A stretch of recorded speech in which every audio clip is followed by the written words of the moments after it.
as you mature, is find a way to be a bank at some level. Not just to somebody who goes to somebody else. Yeah, well, the point is, in the movie It's a Wonderful Life, Jimmy Stewart's character, he was not greedy. The bankers were incredibly greedy. Yes. And that's the point, but nowadays, it's Right. like Pause everybody's in the movie. There was the character must change, and it wasn't Potter, the villain, who needed to change. It was Jimmy Stewart. Why? Because when there was a run on the bank, he didn't have enough money. He was broke. He didn't manage it right. That's why the character needed to change. We still loved him, but he was wrong. Half right. See? So his character needed to change. He had to understand we still need to make a profit so we don't lose this thing in this town. It's too important to lose. So the lesson was he needed to be better about money than just somebody who loved to do it. The part where we have the hero tragedy is the father dies. And he took it over because he had a good heart, but he didn't have his dad's business. So that's why we need mentors, experts, etc. And Dad did, so we'll send an angel named Clarence. Right? Right? And then we have the miracle, but as you guys know, if you've ever had a miracle, whether it was healing or whether it was finances, it only got you right back to zero. No one ever got a medical miracle that put them in the game with the Minnesota Vikings. Okay? You didn't get a medical miracle where you won the Heisman. You got a medical miracle where you could walk again. Right? You got a financial miracle, you got to zero. You got a debt wiped away. You had a financial miracle. You didn't get a financial miracle that made you a billionaire. So miracles just restore balance when we haven't done things right or something happened to us that we were out of our control. Well, I love talking about money. that's money. So character must change, right? So you see, he needed the other half. What we wish were all banks were that way, and they can be that way because they're still manned by people. And if we start to build relationships with those people, then we can get them to utilize their resources for us. Right? Yep. Right, why not? Why not? Okay, I'm going to give this back to you. And now I'm going to tell you the story of Heinrich Schliemann.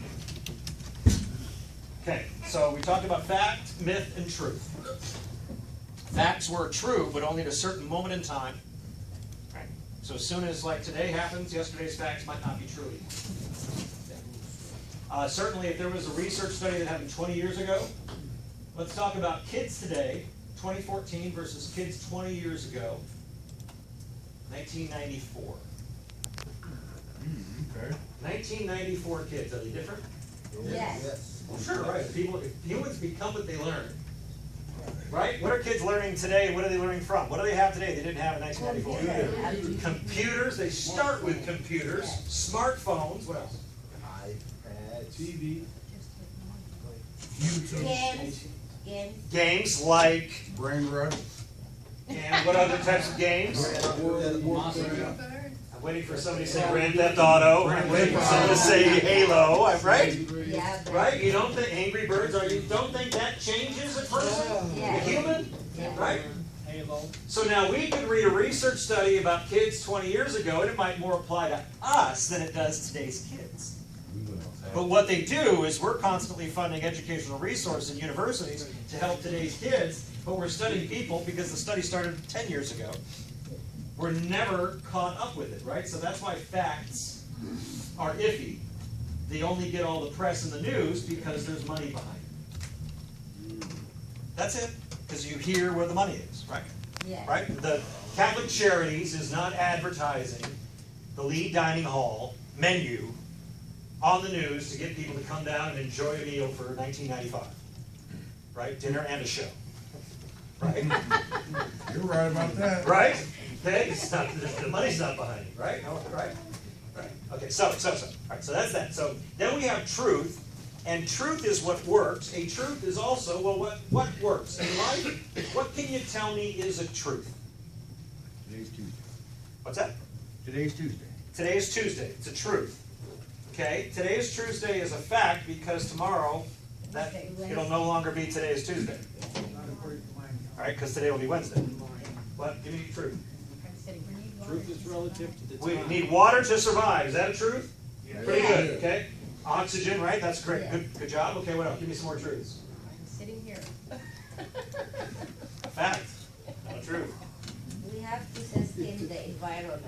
What's that?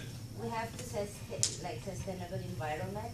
Okay. We have to have because the glacier is melting. So let us suppose, well, that's a fact. Yeah. Because tomorrow, if it got colder and the glacier it stops melting, right, it's a fact. But it's true that we have to, we're almost responsible to interact with our environment. Yeah. So the general is the truth. The fact is today, tomorrow, the next day. Doing more push-ups makes you stronger. Is that a truth? Yes. True. See, so learning more, right, makes. So what I want you to do, before I see you again, is I want you to really be challenging yourself to think about truths. And a lot of them. Here's the fun homework.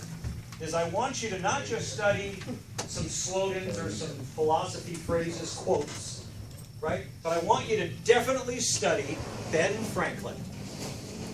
Look up Ben Franklin. Look up Poor Richard's Almanac.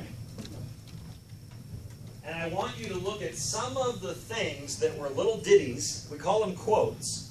But I'm going to just about venture to say that they were so true. Right? Rolling stone gathers no moss. Right? Now notice that's a metaphor, right? A myth. Right? Because yes, it's true that an actual stone rolling, there's no time for moss to cling to it and start to grow. But notice it was a metaphor, meaning it was a truth that if we keep moving, the bad stuff from the past won't be able to latch onto us. So look up what now? Ben Franklin Right. Can you write it down? and Poor Richard's Almanac. He's the guy He's the on a $100 bill. Franklin. Oh, Okay, okay. Ben. Franklin. Okay, so since I've got 10 more minutes, 10 more minutes. where do you think? Where are you from, man? Okay, so Ben Franklin and then Poor Richard's Almanac. Ben understood, I think it's a truth, by the way, just like Bruce Wayne Batman, the whole core of our hero school, we have 2 lives that we have to live simultaneously. He understood that he pretended he was somebody else in 3 different areas of life to be able to write things that they would have just attacked him for if he'd written his own name. There are certain things you might think it's freedom of speech, but you can't say it, or they'll tear you totally down. A lot of people who feel like it's fear of success, or they're afraid of being successful, no, they're afraid of someone wanting to knock them off the top of the hill. Not the fear of success, it's fear of the attacks that come when you're on top again. Yeah. Right? So part of this, the wisdom that you get from myths is multi-level, it's deeper. Okay? Jesus never saying, I'm he. He always referred to him in the third person, the Son of Man, Ben Adam. And then, of course, when it was time for him to be crucified, what did he do? Oh, brood of vipers. He just called them out, knowing that that would push the button to get him on film.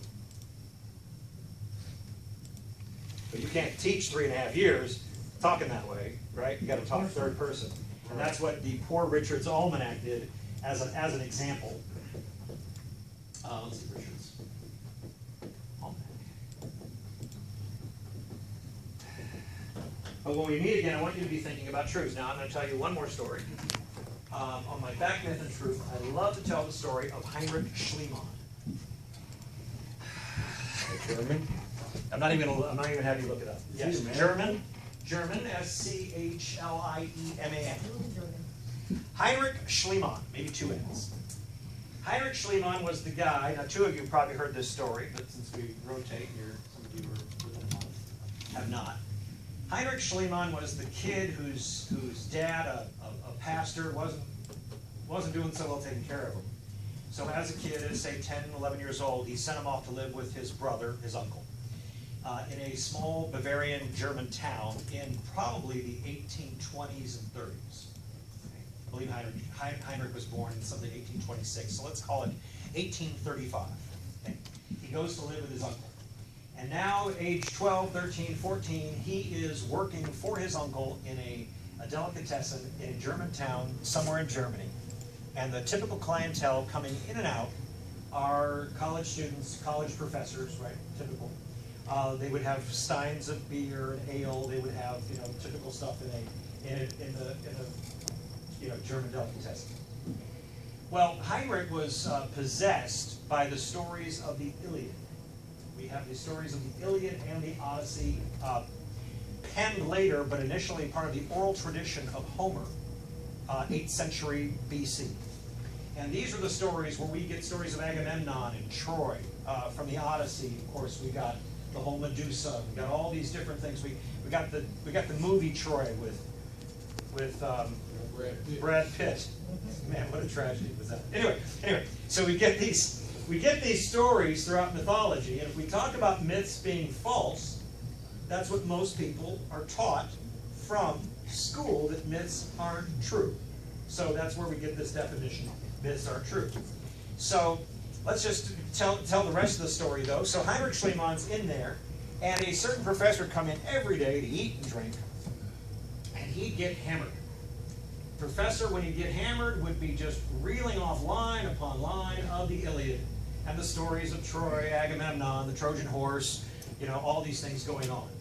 And young Heinrich is, as a kid, the first time we hear something, we're possessed by it, whether it's the first new Ford Mustang, or if it's a football team, we just latch on to something as truth. So he latches on to these stories, believing they're true, and declares every day while he's cleaning up around your table, these students are at this table, he's going around, he's saying, I'm going to become an archaeologist and discover the lost city of Troy. To which everyone in the college and university who is educated on facts, right? If Troy has not existed, it's not a fact, isn't it? Must be untrue, must be a myth, a fairy tale.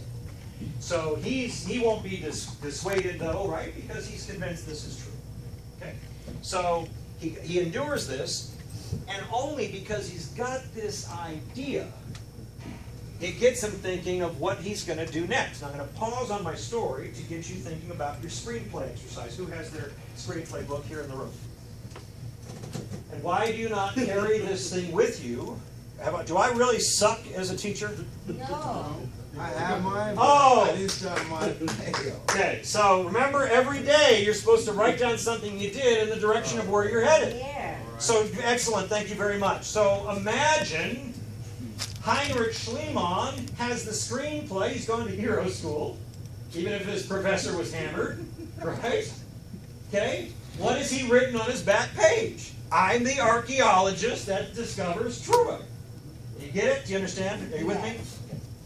So every day he's now thinking, what do I do tomorrow that gets me closer to becoming an archaeologist? So he looks around and he realizes, look, we're the delicatessen, but we don't make the meat, right? We don't brew the beer. So he says, somebody's got to be a supplier. So he starts to study the supplier, and he goes to work later at for like a grocery store, if you will, a supplier for all the meats and stuff like that. Eventually gets so good he starts to own and buy grocery stores, has a chain of grocery stores. He needs a lot of money to go traveling to discover Troy. So then he studies at the same time, learning all these different languages based on the mythology, right? He must know some Greek. He's heard they found some artifacts from these old stories in Turkey, right? So Russia. So he starts to study all this, study all these languages, but while studying for his purpose of becoming an archaeologist and becoming good with money because he's going to fund his own expedition, he now has people coming to him as a bank because he can speak with other countries for international trade. So now he starts up a bank actually in the United States, I think in San Francisco, where he's actually doing money transactions for Russia, for Turkey, for other countries. Goes in, does this for a while. Now he knows maybe half a dozen languages, maybe more. And then decides, okay, time to retire from this. Time to become an archaeologist.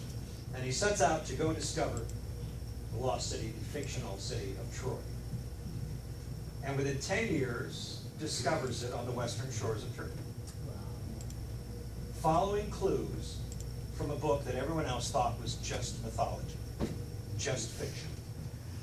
A few years later, he discovered the tomb of Agamemnon in Mycenae in Greece. Now, here's the interesting thing to me. Because as we think, when I was a kid, even though I watched It's a Wonderful Life, it never clicked to me that people could be banks or own banks. I always associated it with government or something bigger than me outside of my control. So when you think about becoming an archaeologist or even being an educator, you think, well, I've got to go through the university system, gotta go through whatever the training of an archaeologist is, go on big field trips with all the other students of archaeology.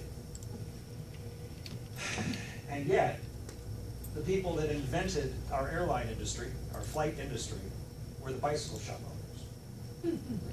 Orville Wilbur. Right. And here's Heinrich Schliemann, who discovers all this stuff. Now, if you were working for a university and did a dig, excavating something archaeology, guess who owns the stuff you find? Oh, university, the government that funded it, right? All that stuff. That's why it goes into. Guess who owns it? If it's Heinrich Schliemann, he paid his own way. Heinrich Schliemann, right? So if you do a search on Heinrich Schliemann, you go to the Wikipedia or whatever, and you go find out the information on Heinrich. Who usually submits history today? Probably universities. Yes. How nice do you think they are when they're writing that article? They probably don't necessarily refer to him as an actual, right? They'll put quotes on it like Dr. Evil, right? Like he, right? Why? Because he deserved everything he got and didn't have to share. And they don't like that. You'll even see pictures in there when you go look of his latest young wife, because again, he was smart enough to marry a young Greek woman, so he had access to these places in Greece. Hey, you know where he learned that? Reading history of exactly how countries did it in the old days. The old days, yes. Persian Empire, are you kidding me? Yes. But his study of philosophy made him the #1 archaeologist, not his study of science. And that's why if you only rely on facts, you will always be late, a day late, perhaps $1 short. You certainly not be free to do your own thing. I'm going to suggest that you do both. Yes. You learn what is to have a place in the age you're at, but boy, at night and every day, you're constantly working on what really drives you, where you really get the pleasure if you succeed. And then you'll find you'll be able to integrate your Bruce Wayne and Batman Robbers. All right, so that's all I got. Give me a hand clap.